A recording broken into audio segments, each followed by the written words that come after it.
지난 주간에 우리가 첫 시간에 증인이 된다는 것을 함께 보았어요. 증인이 된다는 것. 이제 우리가 사는 삶은 예수님 오실 때까지 증인으로만 살다가 가는 겁니다.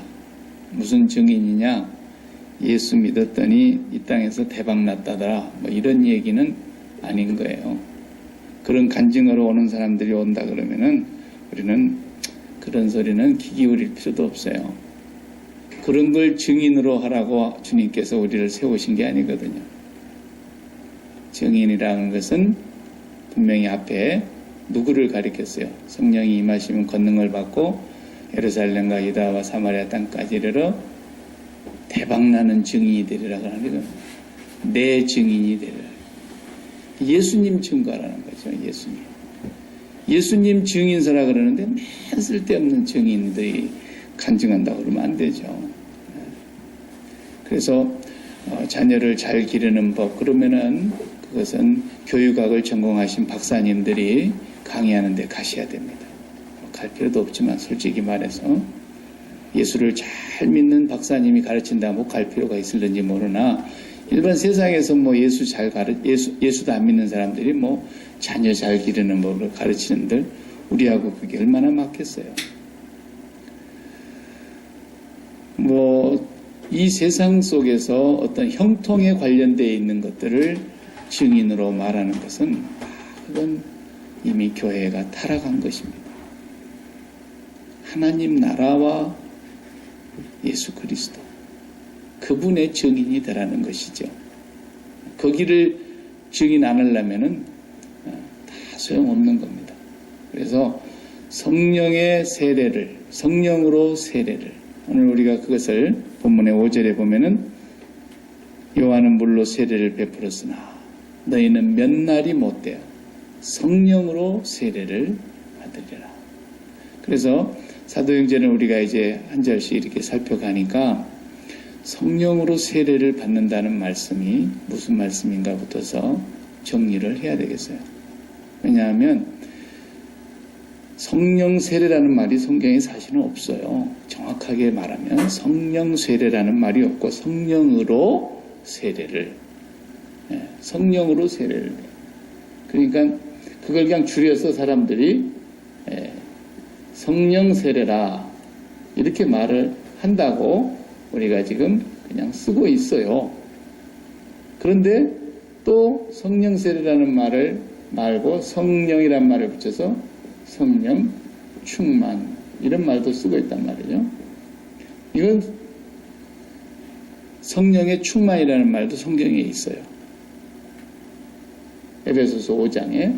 그 다음에 또 뭐 성령이라는 말을 붙여가지고 성령 은사 이런 것도 성경에서 또 우리가 얘기가 되고 있기 때문에 이것들을 정리를 해야만 하나님 말씀을 받아들이는데 바르게 받아들이게 되어 있단 말이죠. 그러니까 주관적인 체험은 다 달라요.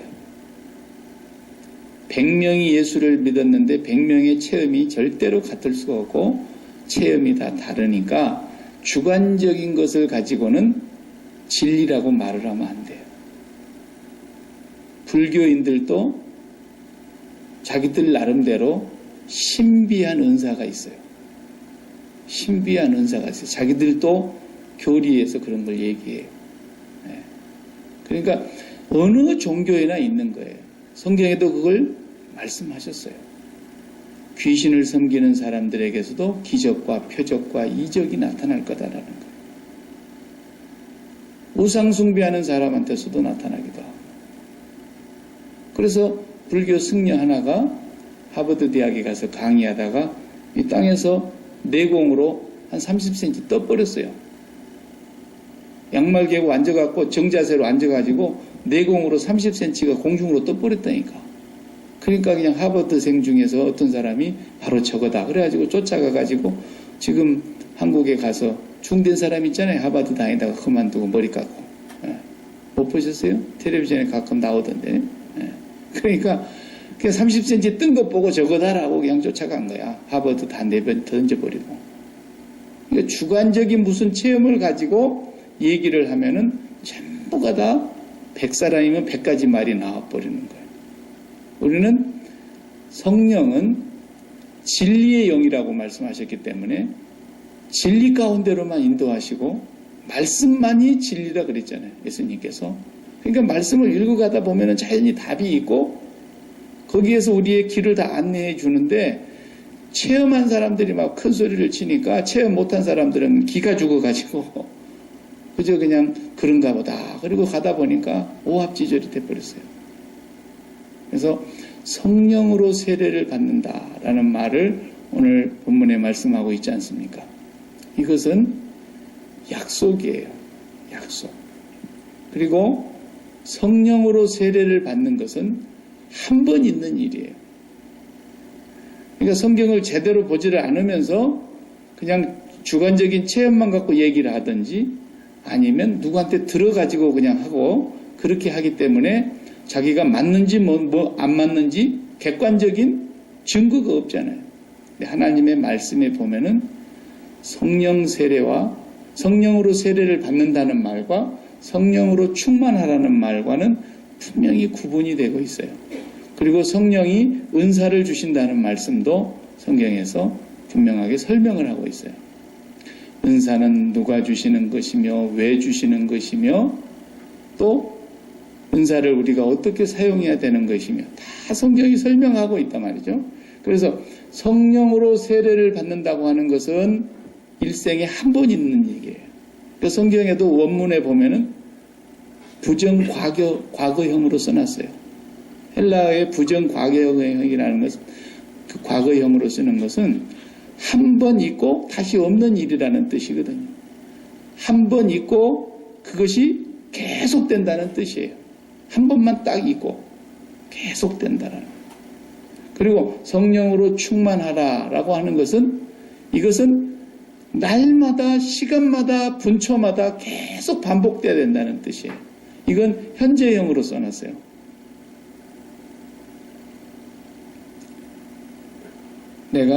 제가 1990년도에 제가 결혼했어요. 나는 1990년도에 결혼했다. 이건 한 번 있는 일인데 그 결혼 상태로 지금까지 계속 오고 있잖아요. 그죠? 그러니까 결혼한 그 사건, 그걸 말하는 거예요. 그걸. 그런데 그 결혼만 하고 끝나냐?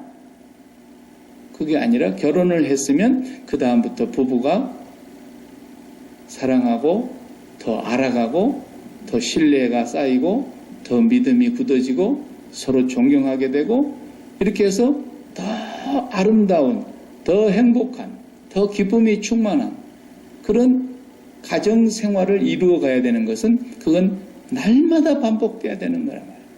그러니까 그게 구분이 되죠? 이것은 한 번 결혼한 것.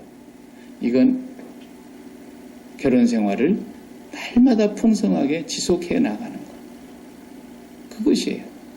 그러니까 이에 성령 세례라는 것은 성령으로 세례를 받으리라는 말씀은 왜 성령이 오셔서 세례를 주신다는 말씀이냐?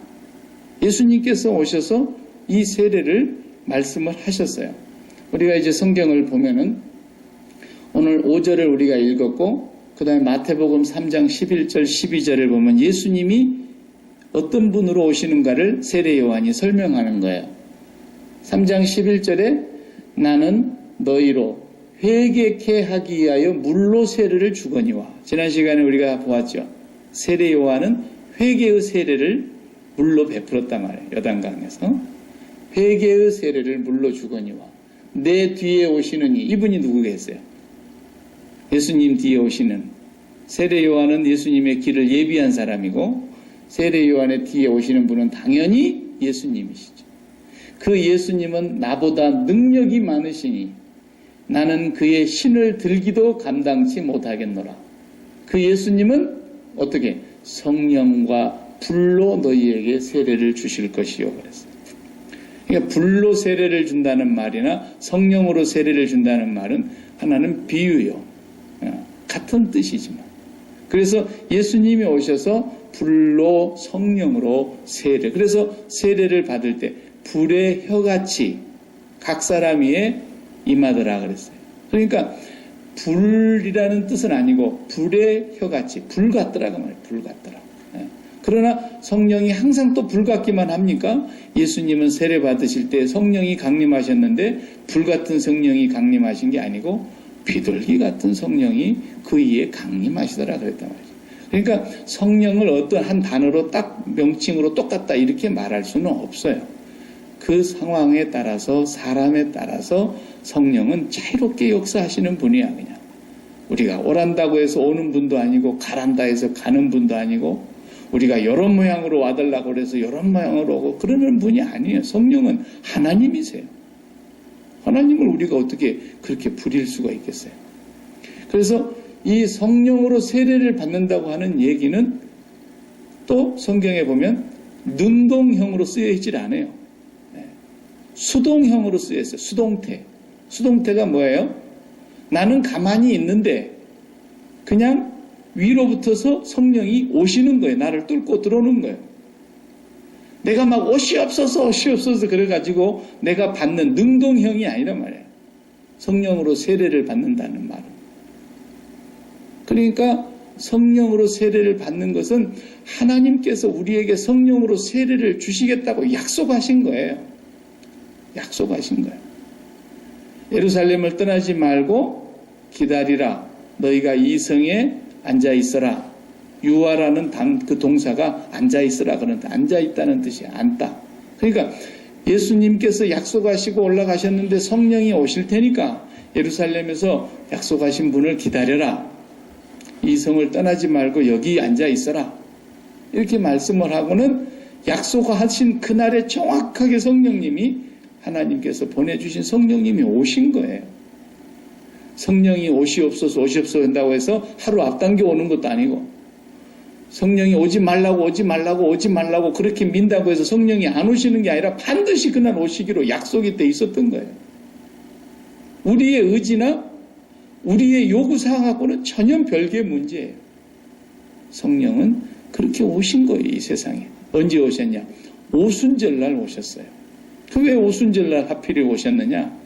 그 성령이 그렇게 오시겠다고 약속을 하나님께서 하신 거거든요. 유월절이 뭐예요? 유월절은 예수님을 얘기하는 거라 그랬죠? 유월절 어린 양. 보라, 세상죄를 지고 가는 하나님의 어린 양이다. 그것을 유월절에서는 그림자로 보여준 거예요. 그래서 유월절 피를 바르고 그 문지방과 문설주에 바른 뒤에 그 피 안에 들어가 있는 사람들은 다 살았단 말이에요. 거기에 도둑놈도 있었을 것이고 양심불량한 사람도 있었을 것이고 거기 죄인들이 다 있었을 거 아닙니까? 그래도 그 피 안에 들어있는 사람 다 살은 거야. 그리고 그 양고기를 먹으면서 화목제물을 먹은 사람들 다 살았다고. 예수 그리스도 안에 들어오면 어떤 죄인이든지 용서받는 거야. 어떤 죄인이든지 예수 그리스도로 말미암아 성령으로 세례를 받게 되면 다 구원받는 거예요. 그러니까 하나님의 그 구원은 유대인이냐 헬라인이냐 남자냐 여자냐 빈부 기천 아무 구별을 않는다니까요. 그래서 6월절에 우리가 어린 양의 피로 구원을 받았고 그 다음에 6월절 다음 날부터서는 무교절이라 그래가지고 누룩 없는 떡을 쫙 먹지요. 그런데 6월절 다음 날 그날로부터 시작해가지고 어떻게 됩니까? 쭉 계산을 해서 올라가는데 50일이 되면 오순절이에요. 그날이 오순절 50일째 되는 날 그날은 이제 오순절이라고 하는데 그것을 77절이라고도 하여 성경에 읽어보면 77절 77절 그리고 오순절보다도 더 정확한 또 성경의 약속 하나가 있는데 희년이라는 게 있어요. 희년은 7년씩마다 한 번씩 안식년이 돌아오잖아요. 농사를 짓는데 요 7년은 안식년이라 그래서 6년 동안 농사 지어 먹은 땅은 7년째 되는 1년은 파종을 하지 말고 그냥 땅을 묵혀야 돼요. 농사 짓지 않고. 그래서 7년씩 7번이 지나면 77은 49년이 되잖아요. 49년이 지난 다음에 오는 50년째 되는 해를 희년이라 그래, 희년. 그 희년은 뭐예요? 예를 들어서 내가 돈이 아쉬워서 땅을 팔았어, 누구한테. 그런데 그 땅은 본래 하나님께서 우리 조상 때 여호수아로부터서 12지파에게 쫙 나눠준 땅이야. 그때 제비 뽑아갖고 전부 얻었어. 근데 내가 어렵다 보니까 땅을 잠시 누구한테 저당 잡히고 돈을 좀 빌려 썼어요. 근데 갚아가기는 갚아가야 되는데 못 갚을 때가 있잖아요. 그래서 그걸 갚다가 못 갚았는데 50년째 딱 됐어. 그러면 못 갚은 빚은 다 없던 걸로 제해 주는 거예요. 면제년이라 해서 완전히 그건 탕감이 되는 거예요. 그리고 또 어떤 사람은 노예를 샀어. 노예를 샀는데 노예로 그 집에 들어간 지 50년째 되면 그 노예는 완전히 자유인이 되는 거예요. 노예 문서가 없어지는 거예요. 그래서 자기 집으로 돌아가게 되는 거예요. 노예로 팔려가거나 노예로 붙들려가거나 한 사람도 다 마찬가지예요. 그러니까 영원히 해방과 자유를 주는 거죠. 영원한 안식을 얻는 거예요. 그러니까 사람을 6째 날 지었고 눈을 떠보니까 그 다음 날이 안식일이었어요. 바로 안식하기 위해서 우리가 지음받은 거예요. 우리가 안식하기 위해서 하나님과 함께. 그래서 영원한 안식에 들어가는 희년의 그 의미가 있는 거예요. 오순절이라는 것은 뭐예요? 성령이 그날 왜 오셨느냐? 성령이 오셔서 이제부터 우리는 이 세상에 대하여 죄에 대하여 우리가 죽고 우리는 아버지의 영원한 나라에 영원한 안식에 영원한 생명에 영원한 가족으로 우리가 들어가게 되는 날이기 때문에 그 은혜를 주시려고 성령이 오신 거거든요. 그래서 영원한 희년을 선포하신 날이에요. 그날이 성령이 오셔서 우리가 진짜 자유를 누리고 하나님 자녀가 되게 하신 날이죠. 그러니까 이 성령으로 세례를 반드시 받아야 돼요. 성령으로 세례를 안 받는 사람은 하나님의 자녀가 아니에요. 단회적이며 그 효과는 영원히 지속되는 거예요. 성령으로 세례를 받았다 할 때.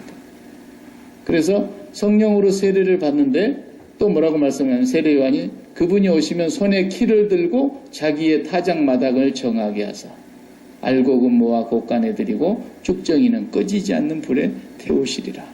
이제 그분이 오셔서 하시는 일은 이 땅에 하나님의 백성들을 추수하고 성령으로 세례를 받은 사람들은 다 하늘 곡간으로 들어간다고 한다면 성령의 세례를 받지 못한 사람들은 쭉정이들은 다 불에 태우는 것처럼 영원한 심판으로 간다고 하는 것을 말씀하고 있어요. 자, 그분이 오니까 그분을 맞이할 준비를 하시기 바랍니다.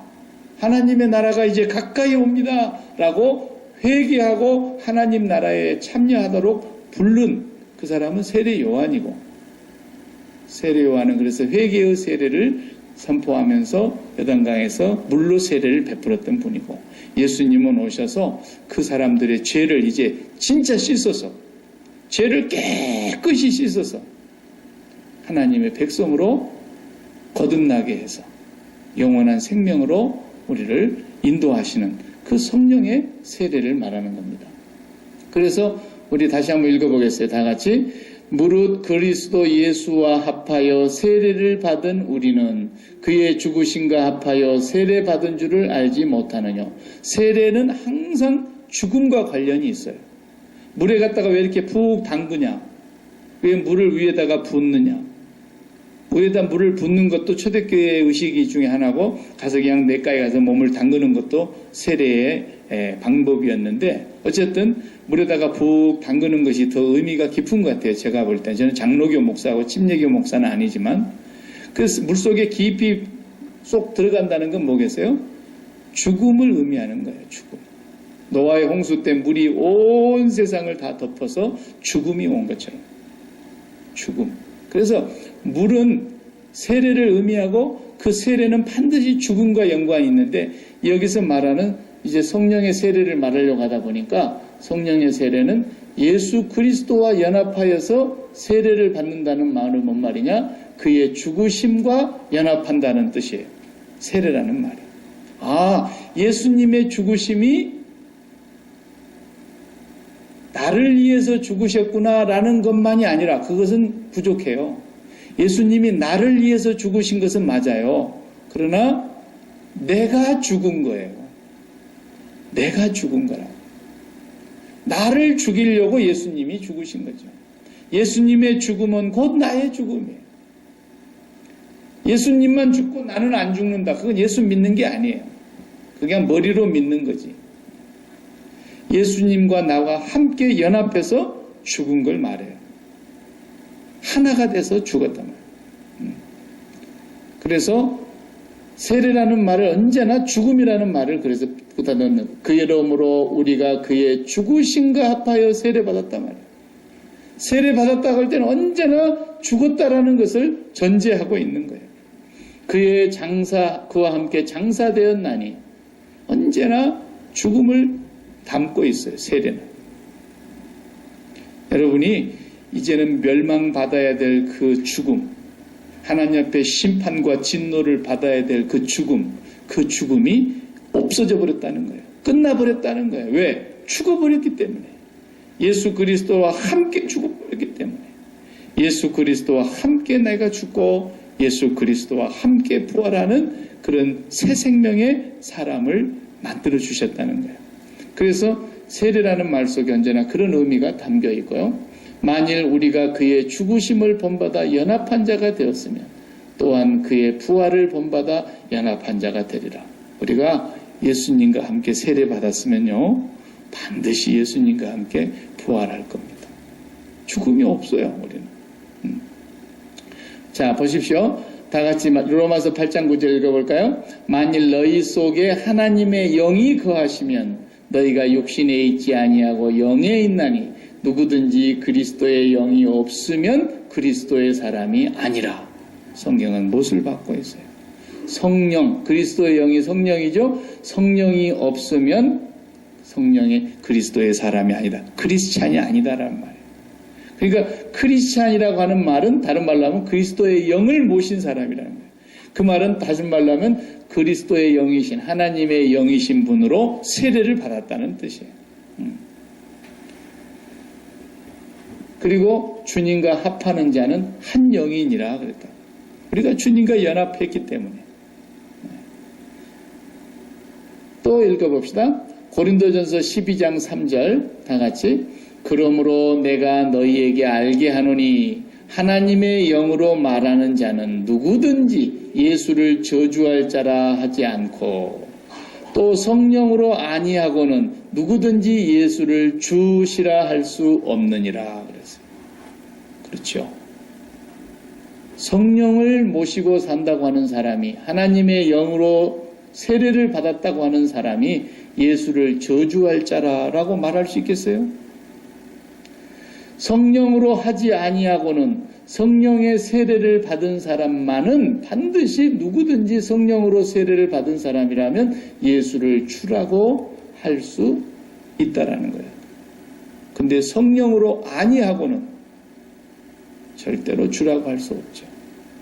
성령을 받지 않았다면은 예수를 주라고 할 수 없다라는 말은 반드시 성령을 받은 사람만이라야 예수를 주라고 할 수 있다는 거예요. 그분을 우리가 뵌 적이 있어요. 육신적으로. 아니면 그분이 낫던 자리를 가서 우리가 성지순례도 못 가봤으니까 가서 본 적이 있기를 합니까? 중동 땅이 어디에 그 이스라엘이 있다 하는데 우리가 어디 붙어 있는지 지도로나 봤지 어떻게 우리가 거기 가봤습니까? 그것도 2000년 전에 예수님이 오셨습니다. 그리고 그분이 십자가에서 죽으셨습니다. 그리고 무덤에서 사흘 만에 부활하셨습니다. 보셨습니까? 남의 나라에서 일어난 일을. 그런데 오늘날 2000년이 지난 지금 오늘 우리가 그분의 죽음이 나의 죽음이요 나를 죽이신 죽음이요 나는 그분과 연합하여 죽었고 그분과 연합하여 부활한 새 생명으로 내가 태어났습니다. 그분이 나의 주님이십니다. 이렇게 고백하는 사람들이 성령으로 하지 아니하고는 절대로 그걸 알 수도 없고 깨달을 수도 없고 고백할 수도 없고 믿을 수가 없는 거죠. 성령으로 세례를 받지 않고. 한 절 더 읽어봅시다. 13절 고린도전서 12장 13절 시작. 우리가 유대인이나 헬라인이나 종이나 자유자나 다 한 성령으로 세례를 받아 한 몸이 되었고 또 다 한 성령을 마시게 하셨느니라. 얼마나 정확합니까? 유대인이나 헬라인이나, 우리는 헬라인 쪽에 속한 사람이에요. 말하자면 유대인은 이스라엘 백성의 후손을 말한다면, 아브라함의 육체적인 후손들을 말한다고 한다면 우리는 유대인은 아니잖아요. 이방인이죠. 이방인에 속한 자들이죠. 우리도. 그러니까 유대인이 됐든 이방인이 됐든 그 사람이 노예로 태어났든 자유인으로 태어났든 다 누구든지 한 성령으로 세례를 받았다. 그 말을 성령으로 세례를 받았다. 그렇게 했을 때 줄여서 성령 세례라. 그냥 이렇게 말하는 거예요. 그래서 여기도 보면은 분명히 한 성령으로 세례를 받아. 여기도 본문을 제가 보니까 과거형으로 써놨어요. 부정 과거형은 헬라어에서 한 번 일어나고 끝나는 거예요. 한 번 일어나고 그 효능은 영원히 계속된다는 말이에요. 내가 언제 어느 날 결혼했는데, 결혼은 한 번 하지 매년 결혼합니까? 결혼기념일날 여보 또 결혼합시다. 또 결혼합시다. 그럽니까? 아니죠. 성령으로 세례를 받았다는 말은 그런 뜻이에요. 예수 그리스도와 내가 연합됐다. 그분은 신랑, 교회는 신부. 그래서 예수님과, 신랑 대신 예수님과 신부 되는 교회가 하나 됐다. 뭘로 하나 됐느냐? 십자가에서 죽으신 그 죽음이 나의 죽음이다. 내가 연합되었기 때문에 같이 죽은 거예요. 같이. 내가 죽은 거라니까. 뭐가 죽었어요? 영원히 저주를 받을 죄에 대하여 죽은 거예요. 그러니까 여러분들은 하나님 앞에서 모든 죄를 사함받은 줄로 믿으시기 바랍니다. 완전히 자유하셔야 돼요. 뭐 죄를 다시 한번 씻어보려고 이렇게 하나님 앞에 나와가지고 뭐 이렇게 하는 그런 어떤 행동도 하면 안 돼요. 우리는 영원히 죄 사함을 받았어요. 영원히. 그래서 다시는 그 예수 안에 있는 자에게는 결코 정죄함이 없나니. 너 죄지지, 너 죄인이지. 결코 정죄를 하지 않는다는 거예요. 하나님께서. 이야, 세상에 나 같은 죄인을, 세상에 나 같은 악한 사람을 하나님 앞에서 그렇게 천번 만번 죽어야 될 이 죄인을 예수님께서 십자가에서 죽으신 그 죽음이, 내가 죽어야 될 그 죽음을 대신하신 그 죽음이 나를 죽인 죽음이었고, 저주를 받아야 될 나를 죽여버린 것이었고, 심판받아야 될 나를 대신하여 심판을 받으시면서 내 심판이 끝나버렸고, 내가 지옥으로 들어가야 될 그 형벌이, 내가 받아야 될 그 모든 것들이 주님이 받음과 동시에 내가 받은 것과 동일시되고 연합되었고 하나 되었다라는 거예요. 그것을 확실히 하나 되게 하시고 예수님과 우리가 확실히 연합되게 하시는 세례, 그게 성령으로 세례를 받는 거예요. 여러분들이 예수님과 결혼을 하셨으면 성령으로 세례 받으신 줄 믿으시기 바랍니다. 여러분이 이제 예수님과 결혼이 됐으니까 예수님과 결혼한 것은 절대로 헤어질 수가 없어요. 예수님이 안 놔준다 그랬어요. 안 놔준다 그랬어요. 산상보훈에 그 말씀이 있어요. 나중에 제가 산상보훈을 그 부분을 강의할 때 설명을 드리겠습니다만 절대로 예수님께서는 여러분을 이제 집 나가라고 그러지를 않으실 겁니다. 그러니까 그 아버지 안에서 우리가 그 자유를 누려야 돼. 그 자유를 누리는 사람이 기뻐서 아버지 앞에서 감사합니다, 감사합니다 하면서 찬양하는 게 예배란 말이에요.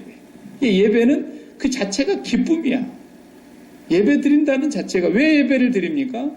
우리가 하나님 앞에 드릴 수 있는 것은 딱 하나 빼고는 없어요. 하나님 앞에 가서 돈 드려도 하나님은 돈이 넘치신 분이라서 하나님, 아유, 어떻게 내가 없는 줄 알고 갖고 왔냐? 그러질 않으셔요. 하나님 앞에 가서 별스런 봉사를 다 해도 정말 네가 그렇게 봉사하니까 내가 정말 이렇게 좋다. 그것은 하나님 앞에서 우리가 어떤 노력이 돼서는 안 돼요. 만약에 그것을 하나님 마음에 들게 하려고 봉사하는 거라 그러면 그거 벌써 이미 율법이에요. 율법. 그렇게 봉사하는 건 하나님이 원치도 않으셔요. 물질을 갖다 바치는데도 이걸 바치면서 하나님께서 뭔가 복을 주시기를 바라는 마음이 있다든지, 그걸 갖다 바치면서 하나님 앞에서 안 바치면 하나님이 더 많이 가져가 버릴까 봐서 그냥 어쩔 수 없이 바친다든지, 그래도 그게 율법이잖아요. 이미 율법에 매여서 바치는 거예요. 법에 매여서. 내가 기뻐서 바치는 게 아니잖아요. 바쳐도 똑같이 바치는 게 있는데 하나는 선물이 있고 하나는 뇌물이 있다 그랬잖아요. 하여튼 뇌를 굴리고 바치는 건 전부 다 뇌물이고, 그냥 너무 좋아서 그냥 다 드리고 싶은데 어떤 마음의 표현을 뭘로 하고 싶은 거야. 그게 하나님 앞에서 바쳐지는 건데, 실제로는 하나님이 그걸 원하시는 게 아니고 진짜로 하나님이 받으시는 건 하나뿐이에요. 예배만 받으세요. 예배. 그 예배의 가장 핵심이 뭐냐? 세상에 이렇게 더러운 죄인을, 이렇게 불가능한 죄인을 살아봐서 알잖아요. 우리가 살아볼수록 죄밖에 안 짓고, 살아보면 살아볼수록 하나님 앞에서 시원찮고, 아무리 내 힘으로는 별스럽게 해보려고 해도 안 되는 불가능한 사람이라니까. 우리가 세상에 가능성이 없어요. 가능성이. 왜? 만물보다 심히 부패한 것이 뭐라 그랬어요? 인간의 마음인데, 만물보다 더 많이 부패한 것이 인간의 마음이라잖아요. 인간의 마음에서 품은 것이 뭐예요? 생각 아닙니까? 생각이 밖으로 나오면 그것이 행위가 되고, 그 행위를 글로 써놓으면 자기의 말이 되는 거 아닙니까? 그러니 그 만물보다도 심히 부패한 인간의 마음에서 나오는 게 하나님 앞에 깨끗하고 바쳐질 만한 게 뭐가 있겠어요? 하나도 없다니까요. 하나도 없어요. 하나님 뭐만 받으시느냐? 그런 나를 하나님 무조건 영원히 사랑하셨군요. 예수님이 그래서 나를 대신해서 죽으셨지만 나를 영원히 죽여버리고, 저주바다에 나를 영원히 죽여버리고 영원히 형벌을 끝내버리시고 나를 영원히 사랑하시기로, 무조건 사랑하시기로, 끝까지 사랑하시기로, 세상 끝날까지 나를 놓지 아니하시기로 주님이 나와 결혼을 하셨군요. 너무 감사합니다. 너무 감사합니다. 그게 예배예요. 예배. 하나님 그것만 받으시는 거예요. 그러니까 그 예배를 드리게 하기 위해서 우리를 만드신 거거든요. 그것이 하나님께 영광을 돌리는 거예요. 그렇게 좋으신 분이라니 세상에 이보다 좋을 수가 있나? 이 세상에 그보다 좋은 분이 있어요? 없어요. 사람들은 그렇게 안 해요. 조금만 자기한테 기분 나쁘게 해봐요. 100번 잘해주다가도 한 번만 섭섭하게 해봐요. 그럼 100번 잘해준 거 다 소용없고 한 번 잘못한 걸로 배반하고 그냥 섭섭해하고 그러잖아요. 그게 사람일 거예요. 근데 우리는 하나님 앞에 얼마나 배반을 많이 했는데, 얼마나 하나님의 마음을 우리가 아프게 해드리는데, 얼마나 우리가 하나님 앞에 죄를 많이 짓고 사는데, 그런데도 하나님이 우리를 매를 때릴지언정 놓지를 않으셔. 때로는 징계를 하실지언정 하나님은 그 사랑을 거두어드리지를 않으셔. 끝까지 우리를 이혼하지 않으시겠다는 거예요. 그것을 계속해서 보여주신 사건으로 구약에서 내려오다가 예수 그리스도를 통해서 자기 아들을 보내사, 독생자를 보내사, 아니 하나님 자신이 오셔서 당신이 죽기까지 하시면서 우리를 성령으로 세례를 주신 거예요. 너무 감사하고 너무 감격스러워서 그분을 높이는 것이 그분을 거룩하게 하는 것이고, 이름이 거룩히 여김을 받는 것이고, 거룩하다는 말이 그 말이잖아요. 이렇게 좋을 수가 있냐라는 거예요. 그분이 최고 좋다라.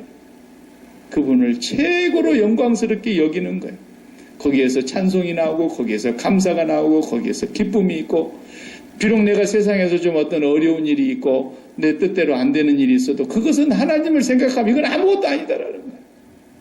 나를 사랑하시고 나를 용서하시고 나를 품어주시고 나와 함께 하시는 그 하나님을 생각할 때 내가 그분으로 기뻐하고 그분으로 행복하고 그분으로 너무너무 좋다라는, 이게 예배라고 해요. 하나님은 그것만 받으시는 거예요. 그것만.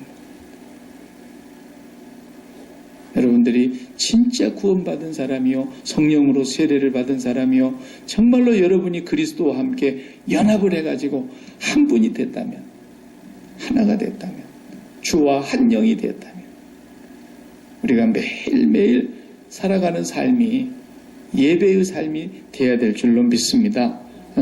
그래서 성령으로, 한 성령으로 우리가 세례를 받았다. 성경은 그렇게 말하고 있어요. 그래서 세례를 받았다라는 것은 이제 그리스도의 소유가 되어서, 제자들이 이제 예수님과 3년 동안 같이 살다가 주님께서 이제 승천하시는 날 올라가시면서 성령을 보내줄 거다. 몇 날이 못 돼서 아버지가 약속하신 것을 보내줄 거다. 내가 가야만 그분이 오시게 돼 있다. 내가 가면 또 다른 보혜사를 너희에게 보내겠다. 예수님도 보혜사예요. 성령만 보혜사가 아니고, 보혜사라는 말은 헬퍼거든. 헬퍼. 도와주는 분, 위로해주는 분, 상담해주는 분, 우리를 헬퍼해 주시는 분이에요. 그런데 예수님께서 여지껏 우리의 헬퍼로, 보혜사로 계시다가 이제 내가 간다. 그런데 또 다른 보혜사가 온다. 또 다른 헬퍼가 오실 거라는 거예요. 성령님이 오실 거라는 거예요. 그 성령님이 너희에게 반드시 온다. 그 약속했으니까 그날 온 거죠. 오라 해서 온 거 아니에요. 우리가 노력해갖고 받은 거 아니에요. 성령 세례는 우리하고 아무 상관이 없어요. 우리가 노력해가지고 막 성령 세례 받아야 된다고, 다 그거 전부 다 헛소리예요. 잘 몰라서 그러는 거예요. 그 성령이 오셔서 그 성령으로 말미암아 우리의 죄된 옛사람은 죽고 예수님과 이제 연합하여 예수님과 한 몸이 되어서, 그분이 머리라면 우리는 몸뚱아리고, 그분이 주인이라면 우리는 그분의 종이고, 그분이 왕이라면 우리는 그분의 신하인데 하나가 됐다고. 하나가 절대로 헤어지지도 않고 영원히 떠나지도 않을 것이고, 영원히 고아와 같이 버려두지 않을 것이고, 영원토록 세상 끝날까지 함께 계시겠다고 약속을 하셨어요.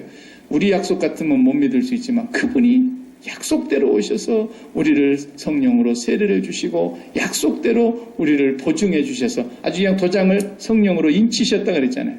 요건 내 거다. 도장 치고 인 찍었다 그래요. 성령으로 도장을 찍어버렸어요. 이마에 인쳤다 그랬어요. 네. 보이지는 않지만 도장 찍어놓은 게, 우리는 절대로 하나님의 손에서 아무도 빼앗을 자가 없다. 얼마나 좋습니까? 성령으로 세례를 받으리라. 그 성령이 이제 제자들에게 찾아오시는 날 그렇게 놀라운 일들이 이제 일어나는데, 그게 뭐냐? 너희가 권능을 받고 증인이 될 거다. 증인. 우리한테서 막 권능이 있는 사람이 돼가지고 우리가 초인적인 인간이 된다, 그런 뜻이 아니에요. 성령이 우리 안에 계셔서 이제부터서는 성령께서 당신이 일을 해 나가실 거라는 거예요. 성령이 일을 해 나가시는데 하나님이시니까 그분이 하나님의 권능을 나타내실 거라는 거죠. 그분이. 그러니까 그 권능이 내게 아니라니까. 은사도 내게 아니에요. 내게 아니에요. 성령님이 우리 안에서 그렇게 행하시는 거야, 그냥. 성령님이 뜻대로 또 행하신다 그랬지, 우리 뜻대로 행하시지도 않으세요. 그분의 뜻대로 각 사람에게 주시고 그분의 뜻대로 각 사람에게서 일하신단 말이에요, 성령님이. 나중에 그 부분에 대해서는 공부를 더 구체적으로 우리가 강의할 때 하겠어요. 성령으로 세례를 받았다. 그럼 우리는 이제 증인의 삶을 살아가게 된다는 거예요. 반드시 될 것이고 돼야만 된다는 명령이에요. 명령. 우리가 어떤 면으로든지 그리스도의 증인이 돼야 됩니다. 앞으로 살아가는 삶 속에서. 단순히 그것은 그냥 예수님을 전하는 전도, 그거 하나의 의미로 말하는 게 아니에요. 전도를 포함하죠. 예수를 안 믿는 사람에게는 복음을 전하는 전도도 마땅히 해야 될 일이고, 예수를 믿거나 믿지 아니하거나 모든 사람 앞에서 그리스도의 향기를 나타내는 그리스도의 증인, 그리스도인이 되어야 된단 말이죠. 아, 저 사람들은 우리하고 사는 게 아주 다르네. 우리는 이런 게 그렇게 좋더만. 우리는 세상에 살면서 이것만 있으면 그렇게 좋더만. 살만 나더만. 그런데 쟤네들은 저것이 전혀 입맛이 아니네. 도대체 저 사람들 입맛은 뭐야? 입맛이 달라요, 입맛이. 저 사람들 뭐가 제일 맛있다는 거야, 도대체? 보니까 그리스도가 제일 맛있대. 그리스도가. 그게 그리스도인이에요. 그리스도인. 그러니까 세상 사람들이 볼 때, 와, 저들은 이상하네? 뭐가 저렇게 좋은가? 누가 저렇게 좋은가? 그래 봤더니 그리스도가 그렇게 좋다는 거예요. 그래서 붙여진 이름이 그리스도인이라는 말이 사도행전에 최초로 크리스찬이라는 말이 거기서 나온 거예요. 그런데 그리스도의 증인이라고 하는 사람들이 맨날 입맛이 그리스도는 안 좋고 세상 사람들의 입맛하고 똑같아가지고 맨날 세상 사람들이 맛있다고 하고 좋다 그러고 살만 난다 그러고 그것만 있으면 그냥 음에 좋겠네, 음에 좋겠네. 그런 것들을 우리도 똑같이 좋아하면서 그것이 없으면 우리도 부러워하면서 그것이 없으면 우리가 기가 눌리면서 이건 증인이 아니요. 내가 진짜 성령 세례 받은 사람인가 의심해 봐야 돼, 의심해 봐야 돼. 고린도후서 13장 5절에 그랬죠. 너희 안에 그리스도께서 계신가 스스로 확증하라. 그렇지 아니면 그리스도가 너희 안에 계시지 않는다면 너희는 버리운 자다 그랬잖아요. 고린도 교회 보고 그랬어요. 그리고 성령의 세례를 받았는데도요. 고린도 교회가 성령의 세례를 받았는데도 고린도 교회에 편지 쓴 거 보면은 너희가 너무 육신에 속하여 신령하지를 못하고 너무 육신에 속해 있구나 그랬어요. 성령의 세례를 받았다고 해서 그 사람이 신앙이 뛰어난 상태가 되는 게 아니에요. 성령의 세례를 받은 고린도 교회가 제일 분쟁이 많았다니까요. 파벌이 너무 많아가지고 그냥 목회자들 왔다 간 사람들마다 다 그 파벌이 나눠져 있었어요. 그래서 나는 제일 처음에 교회를 세운 바울파다 나는. 바울이 나는 최고다. 그 다음 바울이 지나가고 난 뒤에 아볼로가 또 지나갔는데 아볼로파가 또 생겼어요. 아볼로가 지나고 난 뒤에 또 어떻게 베드로가 거기를 갔었는지 어떻게 베드로파가 또 생겼어요. 베드로는 간 적이 없는데 내가 볼 때는. 베드로는 또 예수님의 12제자 중에 수제자라는 얘기를 들었는지 또 베드로파가 나왔어요. 그러고 나니까 그냥 아이고 징그럽다 나는 그리스도파다. 그래고 또 그리스도파가 나왔어요. 고린도 교회가 막 난리가 난 거예요. 그래서 쓰게 된 게 고린도서거든요. 어떻게 너희들은 예수를 믿는다 그러는데 맨날 그렇게 싸우냐? 성령 세례를 받았다 하는데 왜 이렇게 맨날 싸우고 그렇게 그냥 신령하지를 못하고 육신에 속한 사람들이 돼가지고 그러느냐? 내가 너희들에게 마땅히 밥을 먹이려고 했는데 밥을 먹일 수가 없구나. 젖을 먹여야 되겠구나. 오히려 고린도 교회가 그러지 않습니다. 왜 그렇습니까? 결혼만 했다고 아버지가 자동으로 되는 게 아니에요. 아버지 노릇이 되려면은 뭔가 우리가 해야 될 몫이 있는 거예요. 결혼만 했다고 애만 낳으면 무조건 자동으로 엄마 된다고 해서 엄마입니까? 엄마 노릇을 제대로 하려면 우리가 해야 될 몫이 있단 말이에요. 그래서 이제 오직 성령의 충만을 또 받으라 그러는 거죠. 이것은 날마다 시시때때로 계속해서 반복적으로 성령 충만을 받으라 그랬어요. 성령 충만을 받으라. 그렇기 때문에 우리가 이제 성령으로 세례를 받은 우리는 우리의 살아야 될 목적은 하나님께 예배하는 것이지만 이 세상에서 우리가 사명이 있다면 증인되는 거예요. 증인되는. 하나님의 나라가 있다. 하나님의 나라를 보지 않고 우리는 믿는 사람들인데 마치 꼭 보고 믿는 사람처럼 확실하게 믿고 있고, 아직 우리가 들어가지 아니하였고 땅에 발을 붙이고 살지만 이미 하나님의 나라를 맛보고 경험하고 있는 사람과 똑같은 그런 확신과 그런 삶의 체험을 통해서 증인이 돼가지고 사람들에게 하나님의 나라를 보여줘야 된단 말이죠. 그 증인의 삶을 우리에게 살아라고 하는 것이 이 땅에 살아있는 마지막 사명이에요. 그 사명이 끝나는 날 하나님께서 오라 그러면 데리고 가시는 거예요. 그 사명이 끝나지 않고 있다라는 말은 우리가 살아있는 거, 이 세상에 지금 살아있는 이유가 왜 살아있냐? 가정에서 부모면 자녀들에게 하나님의 나라를 보여주라는 거예요. 하나님의 나라는 이런 거다. 하나님의 사람은 이렇게 사는 거다. 그리스도의 증인된 삶을 모두에게 보여줘야 된다는 거죠. 그러라고 성령이 우리에게 오신 겁니다. 저와 여러분이 성령으로 세례를 받은 것에 대하여 날마다 하나님 앞에 우리는 감사하면서 날 같은 죄인을 정말 모르겠어요. 찬송가 410장 가사대로 하나님의 은혜로 이 쓸데없는 자 왜 나를 구속해 줬는지 나는 알 수가 없어요. 왜 성령이 나를 찾아오셨는지.